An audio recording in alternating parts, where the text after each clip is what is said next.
Welcome back guys. Evolution यार ये एक ऐसा वर्ड है ना जो सारे पोकेमॉन फैंस के बीच में बहुत ज़्यादा पॉपुलर रहा है, क्योंकि ये बोला जाता है यार ईवी के अलग अलग एवोल्यूशंस को, जो कि आज तक हमें 8 अलग अलग इवोल्यूशंस मिले हैं और जो कि सारे एक से एक हैं और सारे अच्छे हैं। लेकिन आज हम कंपेयर करेंगे उनको, वर्स्ट से बेस्ट तक देखेंगे। अब बिना किसी देरी के वीडियो स्टार्ट करते हैं। नंबर 8 यानी सबसे नीचे है ग्लेशियन, जिसे हम लोग कहेंगे यहाँ पे सबसे वर्स्ट इवोल्यूशन। अब डिज़ाइन वाइज तुम देखोगे तो ग्लेशियन किसी को भी ऑब्वियसली बुरा नहीं लगता यार, इतना सुंदर सा इतना अच्छा सा इसका डिज़ाइन है, तो पोकेमॉन ये बढ़िया है। लेकिन अगर पावर वाइज देखोगे तो सबसे कंपेयर करूँ तो मेरे अकॉर्डिंग सबसे नीचे यही है। इसके जो मूव्स हैं वो बहुत ज़्यादा नेक्स्ट लेवल भी नहीं है और ऊपर से इसकी आइस टाइपिंग है, जो कि मैं बता चुका हूँ भाई इतनी कुछ ग्रेट टाइपिंग रहती नहीं है। भले ये ड्रैगन पे सुपर इफेक्टिव है, लेकिन इसका मतलब ये नहीं कि आइस टाइपिंग खुद में अच्छी है, ये मतलब इतनी भी ज़्यादा अच्छी टाइपिंग नहीं है। तो उसी टाइपिंग की ये इवोल्यूशन है ग्लेशियन, तो तुम कह सकते हो ये उतनी भी ज़्यादा खतरनाक नहीं है। और यार इसके बारे में एक और डिसएडवांटेज है, जो कि इसका एवोल्यूशन, मतलब इसको इवॉल्व करना बाकी सारे इवोल्यूशन के कंपेरिजन में थोड़ा सा ज़्यादा हार्ड है, जो कि एक स्पेसिफिक जगह पे ही जाके यार ये इवॉल्व होता है। तो तुम कह सकते हो कि ये भी एक थोड़ा डिसएडवांटेज है, क्योंकि थोड़ा हार्ड रहेगा तो यार ट्रेनर को मिलने में भी मुश्किल रहेगा। तो मुझे लगता है कि हाँ, ये इसका एक बेकार पॉइंट है। बाकी यार ओवरऑल डिज़ाइन वगैरह तो अच्छा है और ओवरऑल ये पोकेमॉन एक बढ़िया है। लेकिन यहाँ पे हमें इसमें वर्स्ट में ही डालना पड़ेगा, क्योंकि कोई ना कोई तो भाई एक आएगा ही वर्स्ट में सब में से, अगर हम लोग रैंक करेंगे तो मुझे लगता है सबसे नीचे ग्लेशियन ही डिजर्व करता है। नंबर 7 यहाँ है फ्लेरियन। ये फायर टाइप का इवोल्यूशन है, जिसे इवॉल्व करने के लिए लगता है फायर स्टोन। और यार ये ओरिजिनल जो ट्रायो था इवोल्यूशंस का, कैंटो वाले ओजी इवोल्यूशंस, उनमें से एक है। अब यार देखो इसकी टाइपिंग फायर टाइप बढ़िया तो है, लेकिन ये ओवरऑल उतना भी बढ़िया पोकेमॉन नहीं है। इसके मूव सेट्स काफ़ी डिसेंट दिए हुए हैं यार, मूव सेट का जो इसका मूव पूल है बेसिकली वो अच्छा खासा है। लेकिन ओवरऑल यार ये बैटल में उतना भी ज़्यादा खतरनाक पोकेमॉन नहीं रहेगा। इसके स्टैट्स की बात करें तो वो 525 है, जो कि ना ही बहुत बेकार है ना ही एवरेज है। मतलब ज़्यादातर इवोल्यूशन में हमें यही स्टैट देखने मिलते हैं, पिछले वाले में भी यही थे। तो ओवरऑल अगर हम लोग देखेंगे तो मुझे लगता है ग्लेशियन के कंपैरिजन में तो ये ज़्यादा पावरफुल रहेगा। और अगर एक अच्छा ट्रेनर मिलता है यार फ्लेरियन को, तो डेफिनेटली वो काफ़ी ज़्यादा पावरफुल पोकेमॉन भी साबित हो सकता है। लेकिन आगे वाले इवोल्यूशन डेफिनेटली इससे काफ़ी स्ट्रॉन्ग है, तो हम इसको 7th सही रहेगा। नंबर 6 जोल्टियन। ये इलेक्ट्रिक टाइप इवोल्यूशन है और ये भी ओजी 3 जो इवोल्यूशन का ट्रायो था उनमें से एक है। और पर्सनली यार मेरा one of the favourite evolution रहेगा ये, इसके डिज़ाइन की वजह से मुझे बड़ा कूल लगता है इसका जो स्पाइकी वाला डिज़ाइन है। अब यार इसका डिसएडवांटेज यहाँ पे इसकी टाइपिंग बिल्कुल भी नहीं है, क्योंकि इसकी टाइपिंग एक्चुअली बहुत अच्छी है। क्योंकि इलेक्ट्रिक टाइपिंग की बस एक ही कमजोरी सबको पता होगा, जो कि है ग्राउंड टाइप। तो ये पॉइंट इसको काफ़ी बढ़िया बना देता है और इसके मूव्स वगैरह इसके पास भी डिसेंट है और पावर वाइज भी है काफ़ी अच्छा खासा रहेगा। मैं कह सकता हूँ बैटल में यार ये बहुत ज़्यादा बढ़िया साबित होगा डेफिनेटली, क्योंकि काफ़ी अच्छा है यार ये वाला इवोल्यूशन। पीछे वालों से कंपेयर करें तो डेफिनेटली जोल्टियन काफ़ी बेटर है, लेकिन हाँ अभी आगे आने वाले डेफिनेटली और भी ज़्यादा खतरनाक होने वाले हैं, तो जिसकी वजह से जोल्टियन को नीचे ही आना पड़ेगा। बट हाँ, जो भी हो डिज़ाइन वाइज और ओवरऑल ये मेरा वन ऑफ द फेवरेट रहेगा। तुम्हारा कौन सा फेवरेट इवोल्यूशन है कॉमेंट के अंदर ज़रूर बताना।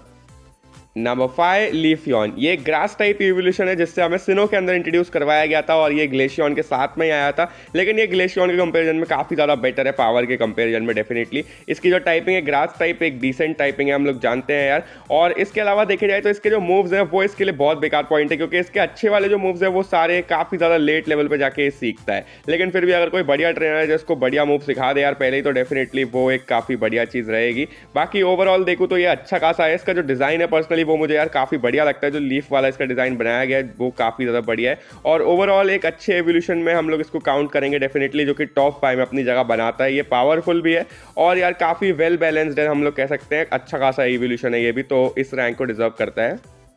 नंबर 4 यहाँ पे है विपोरियन। ये वाटर टाइप इवोल्यूशन है, जिससे हमें कैंटो के अंदर इंट्रोड्यूस करवाया गया था, अपने 3 ओजी इवोल्यूशन में से एक है। और मैं तीनों में से कंपेयर करूँ तो मुझे सबसे कम विपोरियन ही पसंद है यार। मतलब पता नहीं यार, इसका डिज़ाइन भी थोड़ा वियर्ड सा लगता है और ये इवोल्यूशन मुझे कभी ज़्यादा पसंद नहीं आया। लेकिन इसका मतलब ये नहीं है कि ये पावर में कमज़ोर है, ये one of the best evolution है भाई, हम लोग कह सकते हैं बहुत ज़्यादा पावरफुल है।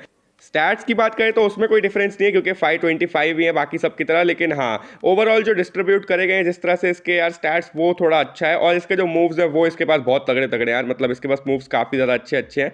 और यार तुम कह सकते हो कि अगर एक सही ट्रेनर के पास ही आ जाता है तो डेफिनेटली बहुत पावरफुल पोकेमॉन ये साबित होता है। और एनिमे के अंदर भी हमने काफ़ी स्ट्रॉन्ग ट्रेनर्स के पास इसको देखा है, और एनिमे के अंदर हमने रेयरली कभी एक कमज़ोर विपोरियन देखा है भाई, ये काफ़ी ज़्यादा बढ़िया है। और मतलब गेम्स में भी तुम देखोगे तो ये काफ़ी बढ़िया ही रहता है। तो मुझे लगता है ये डेफिनेटली इतना ऊपर आएगा भाई, one of the best evolution है ये।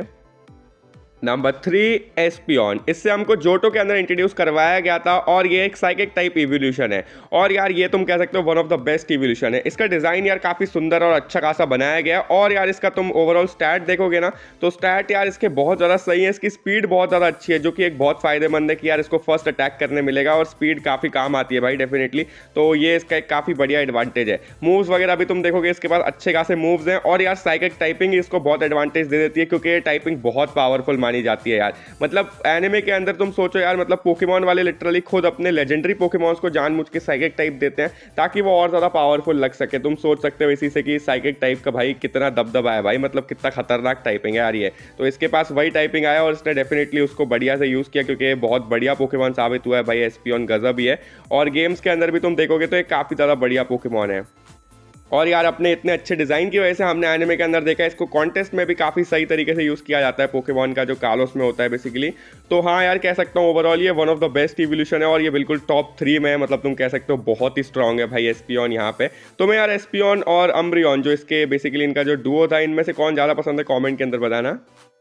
नंबर 2 अम्ब्रियन। ये एक डार्क टाइप इवोल्यूशन है जिससे हमसे जेन 2 यानी कि जोटो में इंट्रोड्यूस करवाया गया था और यार इसकी जो पॉपुलैरिटी है ना, मतलब सारे इवोल्यूशन को तुम एक तरफ कर दोगे और अम्ब्रियन को एक तरफ कर दोगे तो भी भाई वो अम्ब्रियन की पॉपुलैरिटी को मैच नहीं कर पाएंगे। इतना ज़्यादा पॉपुलर पोकेमॉन है भाई। मतलब जो टॉप 10 की लिस्ट होती है वोटिंग में वहाँ पे अम्ब्रियन आता है एक लौता इवोल्यूशन भाई। ये बहुत ही ज़्यादा पॉपुलर है तुम कह सकते हो और पॉपुलैरिटी के साथ साथ इसकी पावर भी नेक्स्ट लेवल है। एक तो ये डार्क टाइप है जो कि काफ़ी बढ़िया टाइपिंग है और यार तुम देखोगे तो ये बहुत पावरफुल साबित होता है भाई बैटल के अंदर। इसी वजह से एनिमे में भी हमने इनको मेन कैरेक्टर्स के पास देखा हुआ है, जैसे कि गैरी के पास भी था अम्ब्रियन और इसके अलावा ग्लैडियन के पास था। तो इसको मेन कैरेक्टर्स को भी दिया जाता है क्योंकि ये पोकेमॉन पॉपुलर भी है और खासकर पावरफुल भी है यार बहुत ज़्यादा।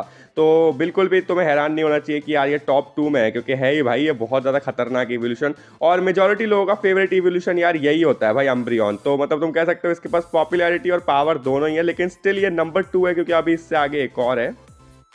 और फाइनली नंबर 1 यहाँ पे है सिल्वियन। ये कालोस रीजन की एक इवोल्यूशन है और यार सिल्वियन फेरी टाइप है जो कि उस टाइम पे नया नया टाइपिंग आया था और पहली बार मतलब इसी को मिला था।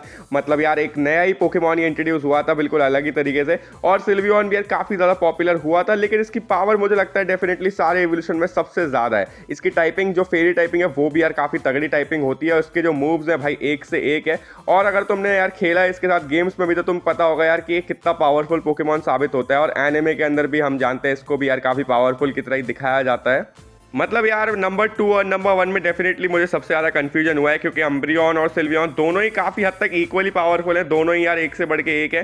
तो काफ़ी ज़्यादा इसमें कंफ्यूजन था लेकिन मुझे लगता है कि यार सिल्वियन थोड़ा ऊपर रहेगा, ये और ज़्यादा पावरफुल है। तुम लोग यार कमेंट में अपना ओपिनियन बता सकते हो। मैंने तो जैसे बताया ये सिर्फ मेरा ओपिनियन है यार, तो तुम लोग अपना भी बता सकते हो, इसमें कोई दिक्कत नहीं है।